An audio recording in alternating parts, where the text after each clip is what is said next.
tungsten electrode, and when you push the foot switch, makes a really fast weld. First thing I will demonstrate is how to use the welder to finish the tip of ear wires to make a nice rounded end that goes through sensitive ears without damage. And you just line it up, basically point toward the point. In this case, I'm about a ½ millimeter or so from the edge of the electrode, and then I close my eyes and hit the foot switch, and we have a nice, perfect hemisphere on the end. And we'll have close-up pictures on the website for you to look at. Now let's look at the welder a little bit here. We have an on-off switch, fairly self-explanatory, a coarse tune and a micro tune. And these are 10-turn potentiometers, and they show the number there. So go 5, 6. Of course, the higher the number, the more the weld power. And as a general rule, I'm just starting at 5.5, trying a weld, and then just adjusting as I see fit for that particular wire size. So I think I'm doing a 20 gauge stainless steel, and I'm thinking a 5.5 is going to be just about right. Of course, good closures are absolutely essential. You get a bad closure and you'll just get two balled up ends rather than a weld. Typically I'm resting either the ring or the plier against this ceramic electrode, never touching the electrode with the wire or with the ring that you're welding. That will just cause the ring to stick to the electrode. And welding, and a good weld. In this case, it's penetrating from one side to the other, so the weld penetration is about 75% of the way through the wire. I could turn it up and go for 100%. In this case, it's so much stronger. Even if you only get like 10% weld penetration, it's still so much stronger than a buttered ring that it's quite often not, like unless you're making something that absolutely needs to be as strong as possible, any weld is 10 times stronger than no weld at all.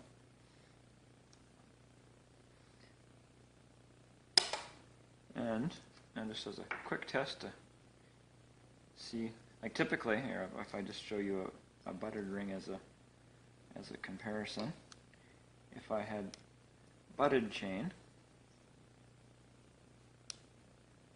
and I just sort of grab the chain and pull, so let's grab it a little bit more firmly and pull. In that case it took, I don't know, maybe 10-20 pounds worth of force to pull it apart. With this welded chain,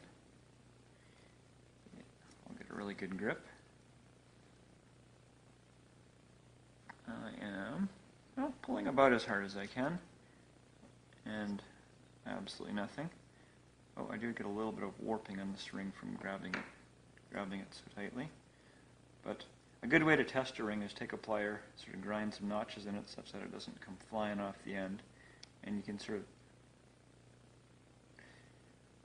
push on your plier, and what you'll find on a good weld is, here you can see we warped the ring and the weld didn't break, and that's generally what you're looking for, is proof that you did a good weld. Again, in most cases, even if it breaks at the weld, it was still 10 times stronger than if you didn't weld it. I'm just going to demonstrate some slightly thicker wire. In this case we have 18 gauge, again stainless steel. Now what you'll find as you go with thicker wire, this is still at the 5.5 setting, and in this case I had a very nice weld, and if I look carefully I've got about maybe 30% weld penetration. So I can turn it up, and I will just demonstrate that. Now if you turn it up too much, basically you'll start to just sort of blow out the weld. In this case we'll turn it right up to 10 and weld the other side. Well, now let's grab a new ring so I can more easily compare.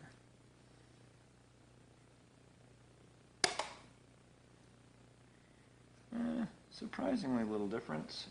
What I quite often have found on these welders is, despite one being called coarse tune and one being called micro tune, they really sort of are more or less equal.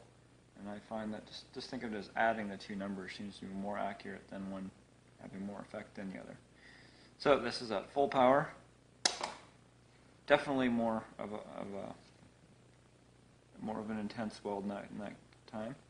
I would say that on an 18 gauge ring at full power, we're getting about 50% weld penetration. So that means that if I take this ring and weld it once on one side, flip it around, weld it again on the other side, we now have pretty much fully welded ring, which should be incredibly strong.